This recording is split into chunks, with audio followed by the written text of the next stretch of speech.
satu sisi yang saya hargai dari seorang Asrul Sani adalah keberaniannya, kenegarawanannya untuk satu menunjukkan inilah ijazah saya yang asli dan saya tidak akan menuntut siapapun yang menuduh ijazah saya. Kalau mau diadukan ke Majelis Kehormatan MK atau MK-MK, Asrul Sani pun bersedia.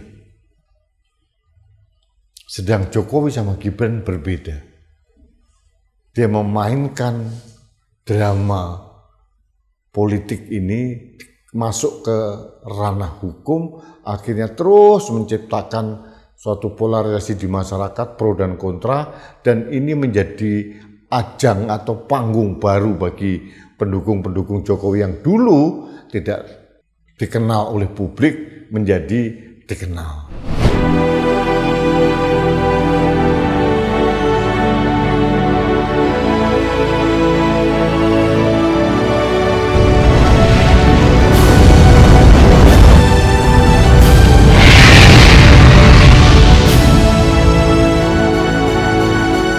Halo sahabat Indonesia, kita bertemu kembali dalam Opini Rudi di Anak Bangsa Channel.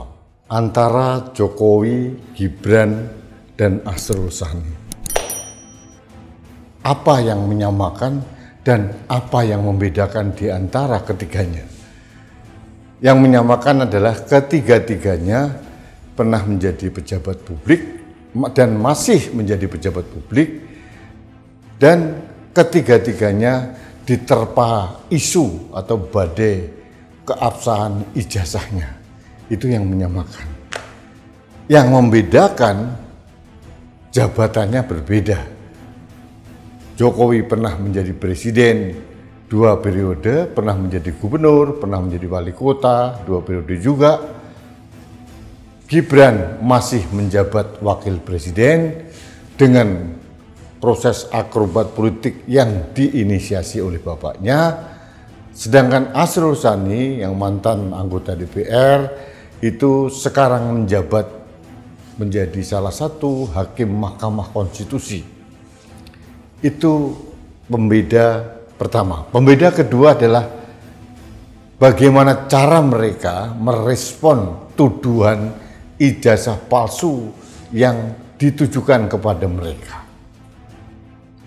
Asrul Sani dengan gentle membuat konferensi pers dan menunjukkan inilah ijazah saya, program doktoral di Polandia. Langsung loud and clear, ini foto wisuda saya, ini ijazah saya, dan saya tidak akan menuntut siapapun yang menuduh saya ijazah palsu. Ini sikap Asrul Sani. Sikap Jokowi berbeda. Dia tidak pernah mau menunjukkan ijazah aslinya, kemudian dia menikmati drama atau panggung sandiwara ini dengan penuh dinamika yang luar biasa, berbulan-bulan, bahkan bertahun-tahun, bahkan memakan korban 2 orang yang sudah menjadi terpidana dan sudah masuk penjara, Gus Nur dan Bambang Tri, dan sekarang Jokowi mengadukan 8 orang jadikan tersangka, termasuk RRT, Roy Suryo, Rismon Sianipar, dan Dr. Tifa. Jokowi tidak pernah gentle membuat konferensi pers, inilah ijazah saya, inilah foto wisuda saya. Semuanya dibiarkan, dan Jokowi mengerahkan para buzzer-buzzernya, para relawan diehard untuk mengklarifikasi. Gibran setali 3 uang. Meskipun pendidikan SMA-nya diragukan dengan berbagai versi, bahwa versi KPU berbeda, versi instansi lain berbeda, versi dari Antara berbeda, Gibran tidak pernah mau menunjukkan inilah ijazah saya. Ini yang membedakan ketiganya. Dan Jokowi menuntut, tidak tahu apakah Gibran menuntut atau tidak, tapi kelihatannya karena dia pejabat publik mungkin tidak akan masuk ke arah sana. Sebetulnya kalau mau jujur, kalau Jokowi meneladani sikap kenegarawanan seorang hakim MK Asrul Sani, masalah itu selesai. Ditunjukkan ijazahnya, silahkan mau dianalisis dengan digital forensik atau pakai ELA atau pakai apapun teknologi digital, teknologi ilmiah apapun, kajian-kajian ilmiah riset, silahkan. Kalau ini benar-benar Jokowi memang ijazahnya asli. Saya tidak hendak menjudge asli atau palsu. Ijazahnya Asrul Sani, ijazahnya Gibran, ijazahnya Jokowi. Tapi yang saya lihat adalah keberanian seorang Asrul Sani untuk menunjukkan inilah ijazah saya. Silahkan mengkulik, silahkan menganalisis, mengkaji dengan metode apapun. Asrul Sani tidak gentar. Sedang Jokowi sebaliknya. Ini yang menurut saya kegaduhan yang akhirnya membelah, menciptakan polarisasi di masyarakat ini terjadi. Ada yang pro dan ada yang kontra. Akhirnya akan dikorbankan. Lalu akan dibawa kemana kasus ijazah Jokowi ini? Apakah akan sampai ke pengadilan? Lalu kalau ke pengadilan, apakah mungkin itu menciptakan keadilan yang hakiki? Di sisi lain, belum pernah ada putusan pengadilan yang inkrah atau berkekuatan hukum tetap yang menyatakan ijazah Jokowi itu benar-benar asli. Tapi orang-orang yang memberikan narasi atau mengkaji secara ilmiah malah ditersangkakan. Pertanyaan saya sebagai rakyat, kalau dulu Jokowi meneladani apa yang dilakukan oleh Asrul Sani atau Gibran mengikuti apa yang dikatakan Asrul Sani, apakah drama ini akan berlangsung seperti ini? Saya yakin tidak. Saya hanya berpikir jangan-jangan ini memang Jokowi maupun Gibran menikmati drama ini untuk mencari panggung politik agar namanya masih tetap up di media pemberitaan, dibicarakan orang dengan segala risiko, dengan segala bumbu-bumbu drama yang ada. Lalu untuk apa manfaatnya bagi bangsa ini?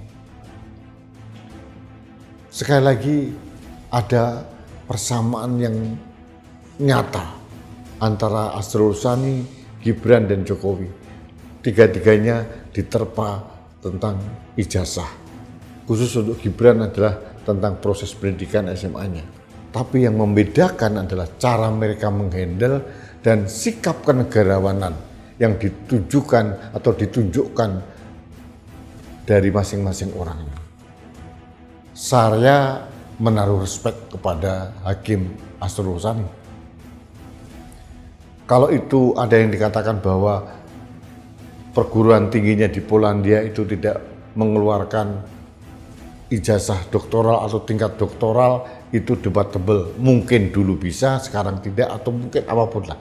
Tapi satu sisi yang saya hargai dari seorang Asrul Sani adalah keberaniannya, kenegarawanannya untuk satu menunjukkan inilah ijazah saya yang asli dan saya tidak akan menuntut siapapun yang menuduh ijazah saya.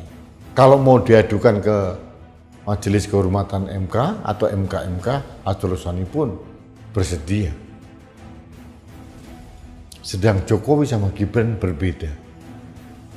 Dia memainkan drama politik ini masuk ke ranah hukum, akhirnya terus menciptakan suatu polarisasi di masyarakat pro dan kontra, dan ini menjadi ajang atau panggung baru bagi pendukung-pendukung Jokowi yang dulu tidak dikenal oleh publik menjadi dikenal dengan segala risikonya plus minusnya.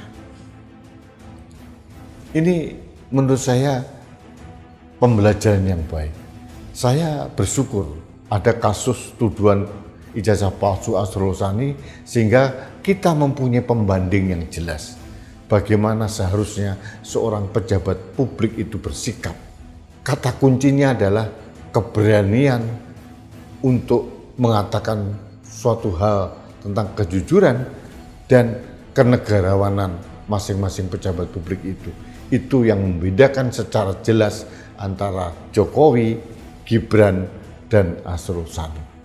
Sampai kapan drama ijazah Jokowi ini berlangsung? Apakah ada restoratif justice atau akan berproses di pengadilan, akhirnya terus riuh, lalu kalau diproses di pengadilan apakah ini masalahnya akan selesai? Saya tidak yakin.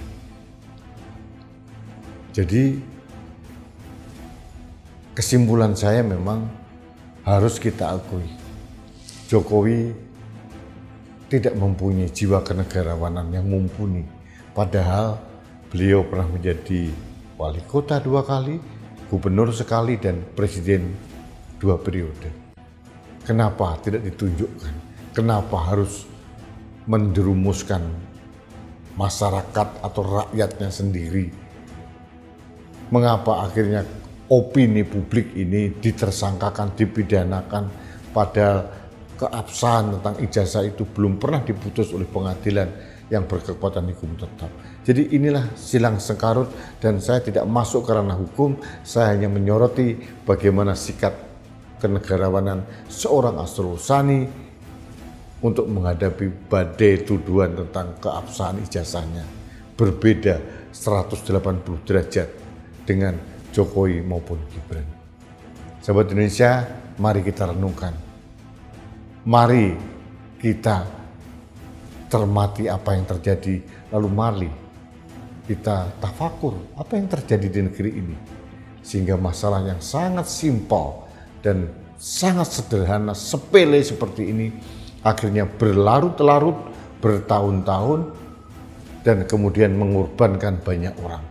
Untuk apa harga diri itu dipertaruhkan, padahal tidak mau dari awal mencerminkan bahwa kalau kita punya harga diri, tunjukkanlah ijazah itu dengan penuh kebanggaan dan kehormatan.